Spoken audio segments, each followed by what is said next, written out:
You ask your 7-year-old if they brush their teeth. They look you straight in the eyes and say yes. You walk into the bathroom. The toothbrush is bone dry. You already knew somehow before you even asked, and yet there you are, standing in that bathroom feeling something that's hard to name, a mix of frustration, disbelief, and maybe just a little worry. Not about the teeth, about the lying. Because if they'll lie about something this small, what else are they lying about? What does this mean about who they're becoming? If that moment hit a little too close to home, keep watching, because by the end of this video, you're going to understand something about your child that most parents never get told. And once you understand it, everything changes. Stay with Mind Root Parenting until the end. Because what you're about to learn might completely transform the way you see your child and the way they see you. Here's what makes this so hard. You're not just dealing with a lie about a toothbrush. You're dealing with the feeling that your child looked at you, the person who loves them most in the world, and chose deception over honesty. And that stings in a very specific way. Most parents swing between two reactions. The first is anger. You raise your voice, you talk about trust, you hand out consequences. The second is quiet anxiety. You start wondering if something is wrong with your child, or worse, with your relationship with them. Neither of these reactions gets to the root of what's actually happening, and both of them can accidentally make the problem worse. What makes this even more isolating is that nobody talks about it honestly. Parenting content is full of smiling kids and gentle conversations. But the real experience, the dry toothbrush, the elaborate cover story, the innocent face, feels like something you're navigating completely alone. You love your child deeply, and you still feel, in those moments, a flicker of something close to betrayal. That's real, that's valid, and you deserve to understand what's actually going on beneath the surface. Here is the truth that child psychology has known for decades, and that somehow never makes it into the parenting books on the bestseller lists. Lying is a developmental milestone. That's not a soft way of excusing bad behavior. That is a clinical fact. When a child lies, especially between the ages of 3 and 10, it almost always means their brain is doing something remarkable. It means they have developed what psychologists call theory of mind.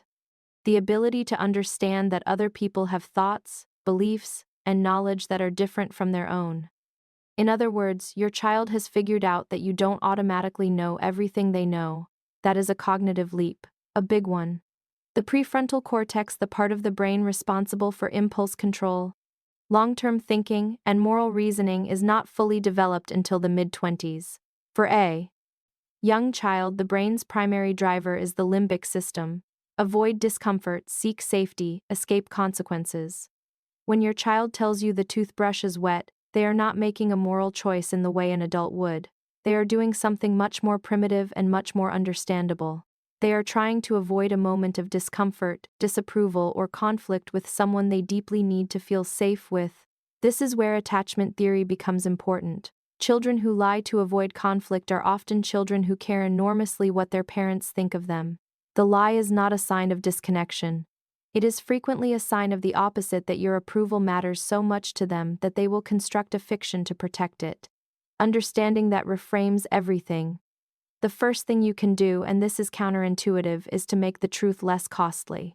Think about it from your child's perspective. If every time they tell you the truth about something uncomfortable, the result is disappointment, a raised voice, or a lecture, their nervous system learns a very clear lesson. Honesty leads to pain. Deception leads to relief. You are not consciously teaching them this, but their brain is absorbing it anyway. So the first step is to start actively rewarding honesty, not with prizes or sticker charts, but with your emotional response. When your child tells you something hard, when they admit they didn't do the homework, or that they were the one who broke the thing, your first job is to pause before you react. Take a breath, and lead with acknowledgement. Something as simple as, "I really appreciate you telling me that. That wasn't easy." Full stop. You handle the consequence separately, calmly, and without theatrics. Over time, your child's brain begins to associate honesty with safety rather than shame. That is how you build a truth-telling child, not through punishment but through emotional safety. The second step is to stop asking questions you already know the answer to. This one is quiet, and it is powerful.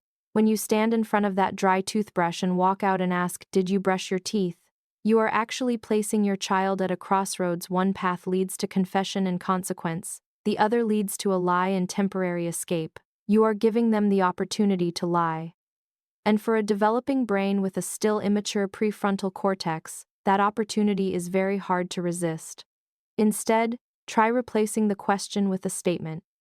"Hey, I noticed the toothbrush is dry, let's go take care of that now." No interrogation, no trap, no forced confession that produces shame without growth. You address the behavior directly, you skip the theater, and you remove the moment where the lie was even possible.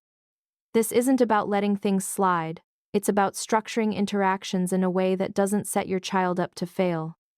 The more you architect your daily communication this way, the less frequently lying even becomes an option. The third step is to talk about lying when no one is in trouble. The worst time to teach a child about honesty is in the middle of a charged, emotional moment right after they've been caught. Their nervous system is flooded. They are in protection mode. Nothing you say in that moment is going to land the way you want it to. But during a calm, connected moment, a drive to school, a quiet evening, a walk around the block, you can open a conversation that actually reaches them. Tell them about a time you were tempted to lie, and why you chose not to.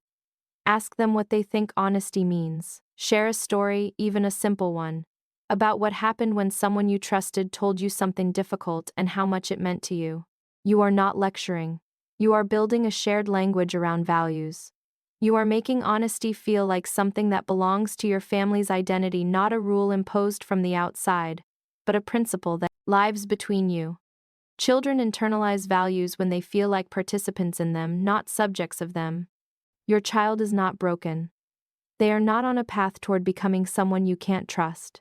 They are a young human being with a brain still under construction, navigating a world where making mistakes feels enormous, and your love feels like the most important thing they have.